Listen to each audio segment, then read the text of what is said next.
হযরত ওমর রাদিয়াল্লাহু তাআলা আনহু দেশের এরিয়া ছিল 2,55,00,000 বর্গ মাইল, আর আমাদের বাংলাদেশের এরিয়া হলো 1,55,000 বর্গ মাইল। কথা কোন ঠিক কিনা? ওই 2,55,00,000 বর্গ মাইলের পৃথিবী, অর্ধেকটা জাহান ওমর শাসন করেছেন। ও দুস্থ, মানুষের উপর অত্যাচার করবে দূরের কথা, একটা পশু পর্যন্ত একটা পশুর উপরে দুর্ব্যবহার করার সাহস পায় নাই, বৈষম্য করার সাহস পায় নাই। কথা কোন ঠিক কিনা? হযরত ওমর ফারুক মদিনায় খেজুর গাছের নিচে শোয়া, আর সেখান থেকে প্রায় 1,500 মাইল পশ্চিমে আফ্রিকার জঙ্গল থেকে হরিণ আর সিংহ একসাথে নেমে আসছে নদীর ঘাটে পানি পান করার জন্য। সিংহ আর হরিণ একসাথে গালের সাথে গাল মিলে পানি পান করে। সিংহ সিংহের পথে যায়, হরিণ হরিণের পথে যায়। সিংহ সাহস পায় না হরিণের দিকে তাকানোর জন্য। কথা ঠিক কিনা? হরিণ ডাক দিয়ে কো, মামা আগে তো আপনাদের অত্যাচারে জঙ্গলে থাকতে পারি না, এখন আপনারা এত পরহেজগার কেমনে হইলেন? বাগিনাদের খবর হলো নাম। আল্লাহু আকবার। সিংহ ডাক দিয়া কয়, বাগিনা কথা কম কম, হযরতে ওমরের শাসন চলতেছে। কথা কোন ঠিক কিনা? হযরত ওমরের শাসন চলছে, তোমার দিকে তাকানোর দুঃসাহস আমার নাই। আমি যদি বাগিনার দিকে তাকাই আর ওমর যদি মাইন্ড করে আমাকে অ্যারেস্ট করবে, মদিনায় নিবে, ওমরের চাবুকের বেত্রাঘাত সহ্য করার ক্ষমতা বনের সিংহের নাই। ঠিক কিনা? হযরত ওমর রাদিয়াল্লাহু তাআলা আনহু অর্ধেক জাহানের বাদশা, তিনি হুকুম করলেন, ওই জেরুজালেম কর্তৃপক্ষের কাছে চিঠি লিখছেন। জেরুজালেম কর্তৃপক্ষ, আমি খলিফাতুল মুসলিমিন ওমর বলছি, আমার কি আসতে হবে নাকি জেরুজালেমের চাবিকাঠি আমার হাতে বোঝায় দিবা? জেরুজালেম কর্তৃপক্ষ উত্তর দিয়েছে, জাহাপনা আপনার হাতে চাবিকাঠি বুঝিয়ে দেওয়ার জন্য আমরা প্রস্তুত রয়েছি, তবে আপনাকে দেখতে ইচ্ছে করে আমাদের। কোন শক্তির বলে অর্ধেকটা জাহান আপনি শাসন করেন? আমাদের দেখতে মন চায়, আপনি একটু আসেন, জেরুজালেম বেড়ায় যান, আসতে দেরি হবে, ক্ষমতার চাবি বুঝা দিতে দেরি করব না। সুবহানাল্লাহ। হযরত ওমর ফারুক রাদিয়াল্লাহু তাআলা আনহু, দুস্থ, আল্লাহর কোরআনের কারিশমা দেখো, কোরআনের শাসনের বরকত দেখো। ওমর রাদিয়াল্লাহু তাআলা আনহু গোলামকে বললেন, গোলাম উট রেডি করো, গদি বসাও। গদি বসাইছে, উট রেডি করছে। হযরত ওমর রওনা করছে। 3 মাইল ওমর বইসা রইছে, গোলাম লাগাম ধরে টানে। এরপরে 3 মাইল যাওয়ার পর এবার গোলামকে ওমর ডাক দেয়া কয়, তুই নাইমে আয়, এখন থেকে অর্ধেক জাহানের বাদশা ওমর লাগাম ধরে টানবে। জোরে কও আল্লাহু আকবার। হযরত ওমর নেমে আইছে, উটের লাগাম ধরে টানে, আর গোলাম বইসা দোয়া ইউনুস পড়ে, লা ইলাহা ইল্লা আনতা সুবহানাকা ইন্নী কুনতু মিনাজ জালিমিন। ওমর কয়, তুই মুসিবতের কালমা ফরজ কেন? এখানে কোন বিপদ আইছে? কও হুজুর, আসমান ভাঙ্গিয়া পড়ে নাকি ঠাডা পড়ে আমি জানি না। ওমর লাগাম ধরে টানে, আর আমি গোলামের ফুত, গোলাম উটের পিঠে বইসা রইছি, আমার রেহাই নাই, আসমান ভাঙ্গিয়া পড়বো মাথায়। জোরে কোন আল্লাহু আকবার। হযরত ওমর ডাক দেয়া কয়, না না গোলাম, দোয়া ইউনুস পড়ার দরকার নাই, কালিমায়ে তাওহীদ বেশি বেশি পড়। ওমর ডাক দেয়া কয়, গোলাম তোর কবরে তুই যাবি, আমার কবরে আমি যাব? তোর কবরে আমি যাব না, আমার কবরে তুই যাবি না। হাসরের ময়দানে যদি আল্লাহ জিজ্ঞাসা করে, ওমর তুমি অর্ধেক জাহানের বাদশা হতে পারো, কিন্তু তোমাকে যে রক্ত মাংস দিয়ে বানাইছিলাম, একই রক্ত মাংস দিয়ে আমি গোলামকে বানিয়েছিলাম। সারা পথ তুমি বসেছিলাম উটের পিঠের উপরে, আর গোলাম লাগাম টানছে, তার কপালে কি শান্তি ছিল না? গোটা রাস্তায় তুমি একা শান্তি করছো। আমি ওমর ওই দিন জবাব দিতে পারবো না, জবাবদিহিতার ভয়ে আমি ওমর লাগাম ধরে টানি, তুই বইসা থাক। জোরে কোন আল্লাহু আকবার। আল্লামা কারি তৈয়ব সাহেব দারুল দেওবন্দের 50 বছরের প্রিন্সিপাল ছিলেন। তিনি খুতবাতে হাকিমুল ইসলামের মধ্যে লেখেন, কয় যখন আফগানিস্তানের বাদশা সুলতান মাহমুদ গজনবী আল্লাহু আকবার কান্দাহার থেকে কাবুল যাচ্ছে। কান্দাহার হলো আমাদের চিটাগাং, আর কাবুল হলো আমাদের ঢাকা, মানে এক রাজধানীর থেকে আরেক রাজধানী যাইতেছে। কান্দাহার থেকে আল্লাহু আকবার সুলতান মাহমুদ গজনবী যখন কাবুলে যাচ্ছিল, কাবুলে যাওয়ার পথে তিনি ঘোড়া দেয়া যাচ্ছিলেন, উজির নাজির নিয়ে ঘোড়া দেয়া যাচ্ছিলেন। যাচ্ছিলেন, যাওয়ার পথে দেখলেন একটা ছেলে পৌরসভার লাইটের নিচে বইসা, রাস্তার কিনারে মাইজাল দারা বাজারে যে লাইট জ্বলে এই লাইটের নিচে বইসা আল্লাহর কোরআন পড়তেছে। যেরকম সুবহানাল্লাহ। সুলতান মাহমুদ গজনবী ঘোড়ার থেকে লাফতে নামছেন, মন্ত্রীরা সব ঘোড়ার থেকে নেমে গেছে। তখন তো রাজা বাদশারা ঘোড়া দিয়া চলতো। নাইমা সুলতান মাহমুদ ছেলেটাকে পাঁজা মারে বুকের সাথে ধরছে। বাজান তোমার কি নাম? কো আমার নাম আব্দুর রহমান।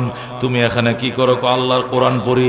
রাস্তার মাঝে সরকারি পৌরসভার লাইটের নিচে কোরআন পড়ো, কারণটা কি? কো আমি ওই মাদ্রাসার ছাত্র, ওই যে দেখা যায়। আমি এতিম, আমার বাবা নাই, আমার আম্মা আছে মানুষের বাড়িতে কাজ করে, গরিবের সন্তান।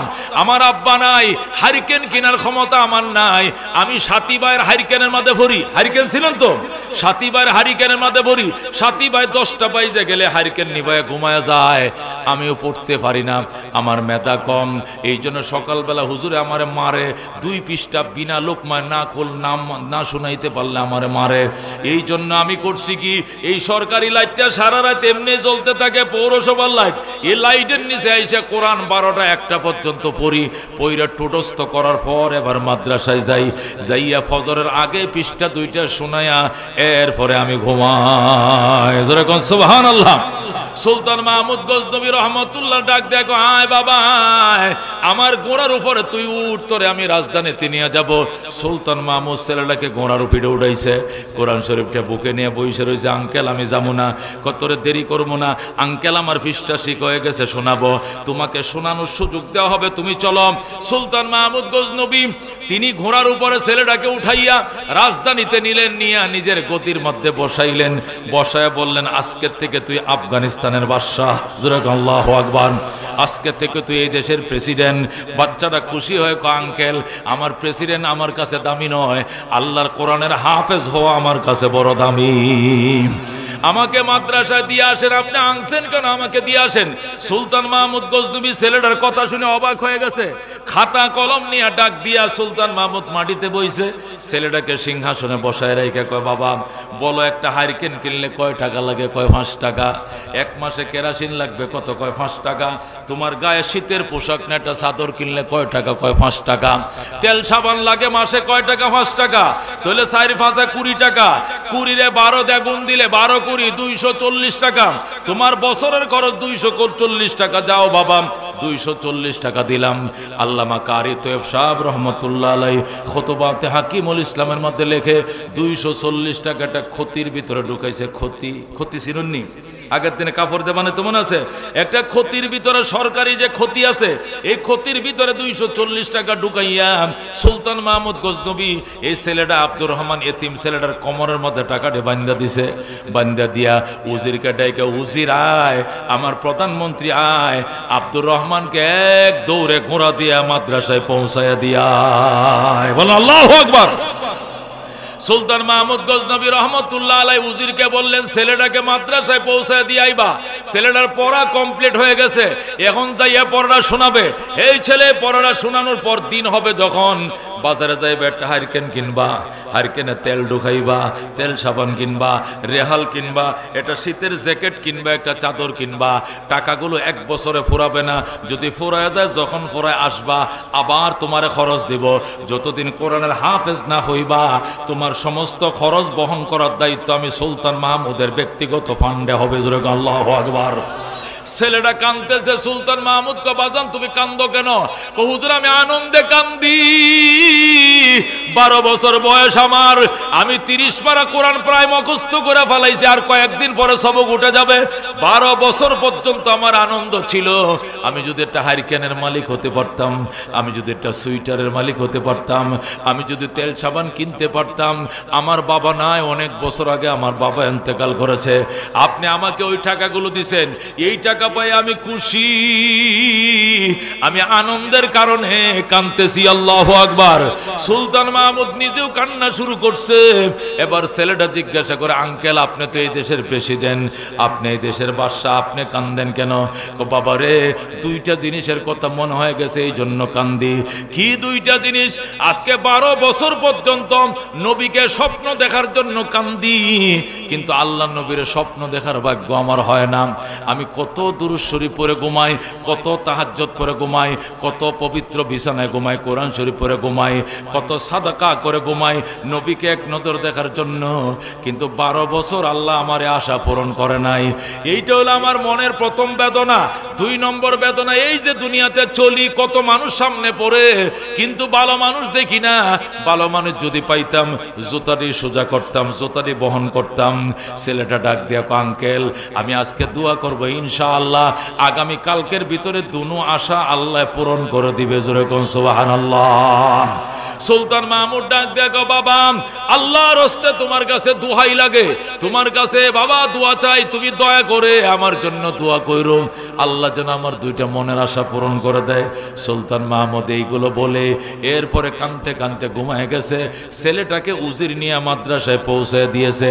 ছেলেটা মাদ্রাসা যাইয়া ওযু কইরা আগে পারা 2টা ফিসটা শুনাইছে, 2টা ফিসটা 2 রাকাত নামাজ পড়ে কান্না শুরু করছে। আল্লাহ গো ও গো রব্বুল আলামিন, আমার 12 বছরের 2টা আশা ছিল, একটা হারিকেন কিনবো আর একটা জ্যাকেট কিনবো। আমার আঙ্কেল দুটোটা আশাই পূরণ করছে। আল্লাহ আমার আঙ্কেলেরও 12 বছর পর্যন্ত 2টা আশা, একটা তোমার নবীকে স্বপ্ন দেখবে, আর একটা শ্রেষ্ঠ মানুষের সাথে মোলাকাত হবে। আল্লাহ আজকে রাতের ভিতরে দুটোটা আশা তুমি পূরণ করে দাও। জোরে করে আল্লাহু আকবার। এই ছেলেটা যখন ও দুস্থ আহবাব শোনো, ছেলেটা যখন বৈশা মাদ্রাসায় 2 রাকাত নামাজ পড়ে মোনাজাত শুরু করছে, সাথে সাথে সুলতান মাহমুদ গজনবীর চোখটি লাগছে। ঘুমের ঘরে ছায়া দেখে রহমতুল্লিল আলামের সামনে দাঁড়ায় রইছে। সুলতান মাহমুদ গজনবী ঘুমের ঘরে দেখতেছে আল্লাহ নবী তার সামনে হাজির। জোরে কোন আল্লাহু আকবার। ও দুস্থ সুলতান মাহমুদ গজনবী লাফ দিয়ে উঠা নবীর সালাম জানায়, আসসালাতু ওয়াসসালামু আলাইকা ইয়া রাসূলুল্লাহ, আসসালাতু ওয়াসসালামু আলাইকা ইয়া হাবিবাল্লাহ। ওগো রহমাতুল্লিল আলামিন, 12 বছর পর্যন্ত আপনাকে এক নজর দেখার জন্য আমি কত কান্নাকাটি করি গো, কিন্তু আল্লাহ আমাকে নবীরে দেখার ভাগ্য দেয় নাই। দীর্ঘ 12 বছর পর্যন্ত কান্দি আপনাকে দেখার জন্য, কি কারণে আপনি দেখা দিলেন না, আর আজকে রাত্রে কি কারণে দেখা দিলেন আমি আপনার থেকে জানতে চাই। নবী কোনো উত্তর দেয় না, নবী শুধু মুস্কি মুস্কি হাসে। সুলতান মাহমুদ কয় হুজুর হাসেন কেন? আপনি কোন 12 বছর ধরে কান্দি দেখা দিলেন না, আজকে রাত্রে কেন দেখা দিছেন? নবী কয় আমি বলবো না। আল্লাহ নবী কিছুই বলে না। সুলতান মাহমুদ ডাক দেখো ঠিক আছে, যদি উত্তর না দেন, একটা তো অর্জন করছি, আপনার দেখছি, আমার ভাগ্যবত ভালো আমি আপনার দেখছি। আপনার মাধ্যমে আমি আরেকটা প্রশ্নের উত্তর জানতে চাই। কই কি প্রশ্ন? পৃথিবীতে শ্রেষ্ঠ মানুষ তো পাইলাম না, শ্রেষ্ঠ মানুষের নাম যদি কইতেন আমি সকালবেলা তাদের কাছে যাইতাম।